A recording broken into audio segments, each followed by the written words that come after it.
So, picture this. You're standing on this, like, really precarious stone platform. Right. The air around you is literally boiling, and below you is this churning river of, baleful, glowing lava, and you are watching a tragedy unfold. Right. One of your beloved elders, a really powerful, respected leader of your sect, has just sacrificed himself. He literally dove through a crushing gravitational field just to save a falling disciple. Oh, man. Yeah, he catches her, throws her to safety, and then, his energy flickers. He gives this one final tear-jerking smile, yells, "Believe in time," and just sinks beneath the bubbling magma. You're weeping. Your entire sect is mourning this heroic ultimate sacrifice. I mean, this is a genuinely moving scene. Visually and emotionally, it's the absolute height of tragic heroism. Right, except, he was completely fine the whole time. Yeah. Down there under the lava, he's basically just chilling, totally unharmed, waiting for you all to leave so you can steal him. It is the ultimate bait and switch. It really is. Anyway, welcome to this deep dive into the source material. We've been combing through the author's latest drops, specifically chapters 225 through 234, Infinite Mana and the Apocalypse, along with, some of the community's wildest lore theories. Yeah, to map out what is arguably the most chaotic arc of the series so far. Absolutely. So our mission today for you guys, we are tracking a stolen identity, a treasure hunt gone catastrophically wrong, some incredibly cool architectural traps, and a massive three-way clash over an awakened dagger. And, to really grasp how we end up with this elder faking his death in a volcano, we have to look at the inciting incident, which is the theft of the identity itself. Right, because he wasn't always Elder Dan. Exactly. Before he is this heroic Elder Dan, he is just Noah, our protagonist, and he is backed into a very, very lethal corner. Oh, completely. He gets caught in the earthly revolving formation, which is cast by the real martial Uncle Dan of the time in Memorial Sect. Yeah. And for the first time in what feels like ages, Noah is actually taking real, undeniable damage. Dan uses this violent immemorial technique called Sands of Time. But it's not just a physical sandstorm, is it? It's fundamentally messing with causality. Right, we need to look at the mechanics of this spell because it's fascinating. The Sands of Time aren't just tracking Noah's current physical coordinates. Okay. They're actually locking onto his temporal footprint. When those razor-sharp lines of silver and purple sandstone, they're essentially hitting where Noah is going to be, like a fraction of a second in the future. Which is terrifying. It is. We're so used to seeing Noah just overwhelm opponents with sheer brute force mana, usually just outscales the room. But here, his elemental attacks are missing. The sand anticipates. Yeah, if you've ever played a video game where a boss has a guaranteed hit scan attack that you literally cannot dodge, you know the panic really should be feeling here. But because he can't win a purely physical firefight, he just completely shifts gears. He weaponizes psychology. And his counterattack is honestly one of the most brilliant twisted things I've read in the series. Or pride manipulation, Yes, he uses a skill called pride manipulation. which is a complete masterstroke of lateral thinking. Cultivators, by their very nature, are deeply arrogant beings. They spend centuries accumulating power, looking down on mortals. Right. So Noah realizes that he can't physically stop them from attacking. He has to mentally convince them they don't even need to defend themselves. It's so good. He artificially inflates the egos of martial Uncle Dan and his disciples. He hypes his enemies up so much that they genuinely feel invincible. Yeah. It is the literal weaponization of the Dunning-Kruger effect. He turns their own arrogance into a lethal debuff disguised as a buff. So they are standing there feeling like absolute bods, and Noah casts Sunthrow. Oh man, Sunthrow. He just drops blazing orange red miniature suns directly onto their heads. And the psychological horror of this moment is profound. Because of the pride manipulation, they don't even try to raise their barriers. Yeah. They don't try to dodge. They just stand there impassively, like their skin is literally boiling and melting off their bones, and their brain is telling them, "I'm fine, I can take this." Yeah, it's real. By the time the spell wears off and the agonizing reality dawns on Marshall Uncle Dan, it is entirely true. Noah just isn't. And that victory transitions immediately into the sin of gluttony. Yeah. Noah doesn't just defeat Dan, he consumes him. He absorbs his face, his skills, and critically, his memory. He assumes the identity completely. But stealing an identity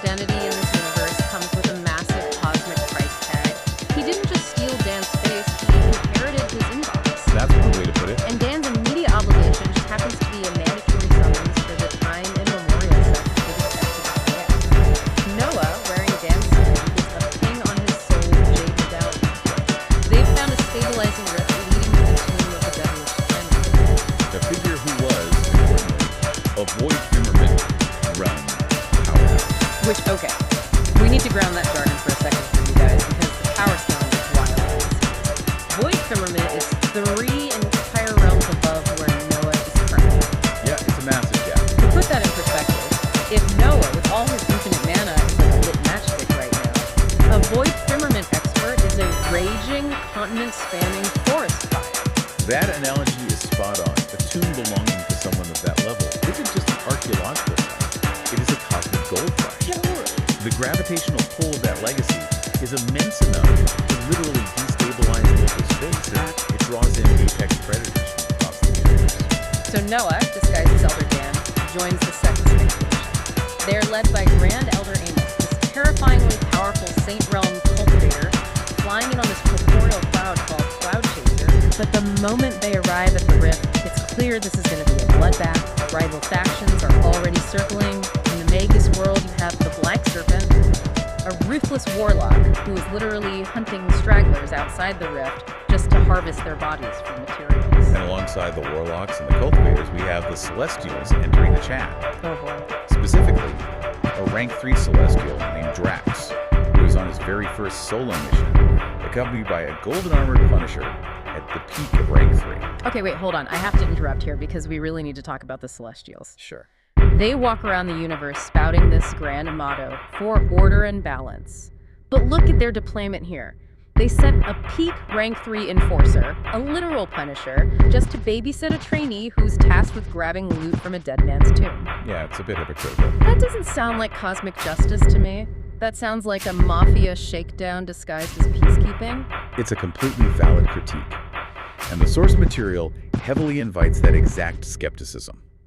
The Celestials enforce balance, primarily by ensuring they remain at the absolute top of the hierarchy. Right. They view a void firmament tomb not as a piece of history to be preserved, but as a severe threat to their hegemonic order. If a rival faction claims the Invader's legacy, the Celestials lose their monopoly on power. Exactly. The fact that the Magodas world, the time immemorial Sect, and the Celestials are all risking war here tells you just how paradigm-shifting the contents of this tomb really are. Which brings us to the actual breaching of the tomb. From the macro politics of the universe, we zoom right down into brutal micro survival. Because the tomb is a nightmare. Yeah, the devilish time unveiler did not build a museum, he built a meat grinder. The sheer cruelty of the traps forces Noah to get incredibly creative to claim the best loot without dropping his disguise. The environmental storytelling of the tomb is really fascinating. The moment they cross the threshold, they're hit with this crushing gravitational pressure. It isn't just heavy, it's oppressive enough to floor almost everyone. Only sentient beings like Grand Elder Amos and the Celestial's Punisher have the raw output to float unhindered. And Drax, interestingly, can also float, despite only being at the Transcendent rank. We will definitely circle back to why Drax can defy physics later. But let's look at Noah for a second. With his infinite mana, he could easily offset the gravity. He could just float right alongside the Saints. But he doesn't. No! He has the psychological discipline to fake struggling. He deliberately lets the gravity pull him to the ground, sweating and panting, just to blend in with the rest of the Transcendent Realm elders. It's such a great character detail. But then they reach the lava cavern. This is where the tomb's intelligent design really shines. It's a bubbling lake of magma, with small, erratic footholds leading across. And hovering at the very top is a manual for ultimate skill. The Auraless Nine Swords Style. The ultimate shiny object. Exactly. But as Noah observes with his skills, the tomb actively punishes greed. It doesn't just test your energy reserves, it tests your patience. The footholds shift just enough at just the wrong intervals to guarantee a fatal misstep if you rush. And Elder Broadsword pays the price. He really does. He jumps for the manual. His energy reserves are already drained from fighting the gravity. The ambient heat is overwhelming and he just miscalculates the ship. He plunges into the lava. He frantically tries to push his defensive barrier outward, but it just fizzles out and he is brutally melted alive right in front of the Sect. It's a horrifying, visceral death. The morale of the Sect plummets, and then a green-haired disciple slips. And here is where we get back to that opening hook we talked about. The tonal shift here is incredible. It becomes a dark comedy. It is amazing. We, the audience, know Noah is fine, but the Sect doesn't. Noah leaps down into the scorching air, heroically catches this disciple in a princess carriage, and hurls her up to the safety of the platform. And then he does the most sociopathic, hilarious thing. He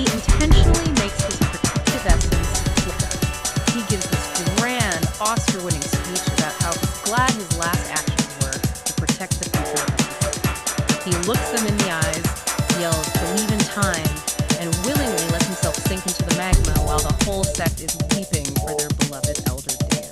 He manufactures a martyrdom purely for convenience. Yes. He realizes that having an entourage of Sect members is a liability if he wants to strip the tomb bare. It's like an actor winning an Academy Award just to wait out the crowd so he can ninja loot the boss chest in peace. Because the second the Sect mournfully shuffles out of the cavern, Noah just floats under the lava. The magma is trying to incinerate him, but he's healing instantly with his infinite mana. Right. He waits for the coast to be clear, hops out of the lava like it's a hot tub, and casually claims the Auraless Nine Swords Style. And this skill isn't a trinket, it scales all the way to void ephemeral range. Which is a massive, permanent upgrade for his arsenal. But what's strategically crucial here is that while his Sect mourns him and moves on, the now dead Noah is entirely off the board. He's a ghost. Exactly. He sheds the Elder Dan persona, he is a ghost, free to operate in the shadows of the tomb while the major factions go at each other's fire. Right, and he immediately puts that ghost status to use. He sneaks ahead into a cavern filled with expanding, unstable spatial vortexes. It's a literal minefield of collapsing space. And he actually stumbles upon the Magus group, including the Black Serpent, who are trapped and on the verge of being ripped apart by the spatial tears. And he saves them. He uses spatial lock to freeze the vortexes just long enough for them to escape. He earns Black Serpent's profound gratitude, which is deeply ironic, because Noah's just keeping him alive to use as a meat shield later. But eventually, all these branching paths, all these surviving heavyweights, converge on one final end. The sanctum of the tomb. The architecture here tells a very specific story. Imagine you are walking into this massive, cavernous chamber. It's not a treasure vault, it's like an altar. In the center is a dark temple, and at the very apex of that temple rests a massive black coffin. Right. But hovering directly above that coffin is a rotating purple gold dagger. And we, as the listener, know exactly what that dagger is. It is the missing half of Noah's sheath regalia. It is the ultimate energetic battery he's been trying to charge for arcs. And this chamber is where the powder keg finally ignites. The three major factions collide in what is arguably the most significant clash of power players the series has shown outside of Noah himself. It is epic scale. Grand Elder Amos unleashes the Cage of Time, trying to sunder his enemies in a localized temporal darkness. The Magus, Black Serpent, realizes words won't work and transforms into his colossal serpent ancestor form of massive, ancient dragon snake, hybrid-firing localized red beams of pure destructive light. And Drax, the Celestial. Earlier we wondered how he broke into that. Here's where the mechanics of his power overtake. Drax is only at the transcendent rank, but in this fight, he awakens a terrifying third eye of fate. This is a vital piece of lore that fundamentally explains the universe's hierarchy. Oh, absolutely.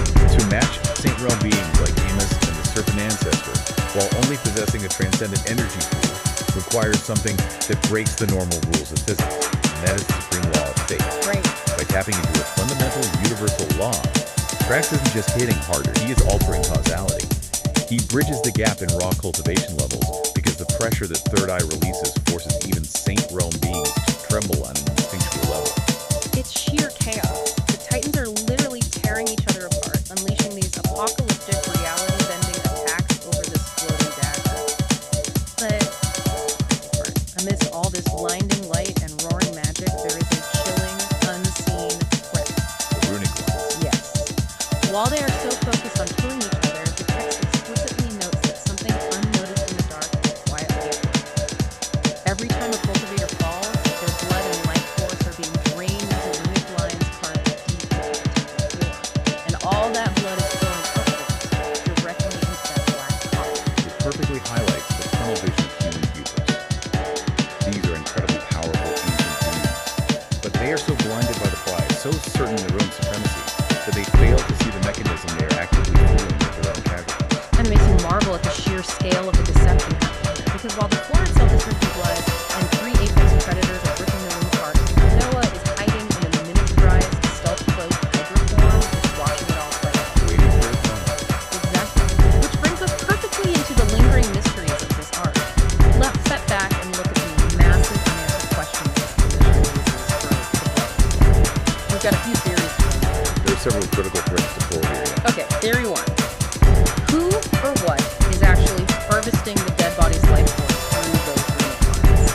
We've got a black coffin sitting right under the prize. Is the devilish time unveiler actually dead? Or are we watching a resurrection sequence? I mean, it is a foundational trope in cultivation lore for ancient experts to lay dormant rather than truly expire. Right. The fact that the tomb's traps are designed specifically to kill rather than just deter or trap intruders suggests a mechanical need for a massive amount of life force. The coffin is the focal point of the temple's operation. It is highly probable that whoever or whatever is in that coffin designed this entire tomb as a complex blood sacrifice to fuel their own return. Okay, theory 2. The Celestial's Eye of Fate. We just saw it mathematically match Saint rank power at only a transcendent rank. What else is drastic? If he can rewrite causality to punch this far above his weight class at rank 3, what is a rank 4 or rank 5 Celestial? It completely recontextualizes the power scaling of the entire cosmos. Yeah. If the Celestials have truly monopolized supreme laws like fate, it perfectly explains why they sit unchallenged at the top of the cosmic hierarchy. Drax might have offensive capabilities we haven't even seen yet, or perhaps defensive precognition, the ability to see attacks and shift probability before they happen. If a faction can manipulate fate, defeating them requires stepping entirely outside the bounds of normal causality. Which Noah, with his stolen identities and infinite mana, might just be chaotic enough to do. Okay, theory 3. Let's talk about the dagger itself. Now, I have to theorize here, because I don't buy that this dagger is just a static piece of loot waiting to be claimed. Could the dagger itself be influencing events?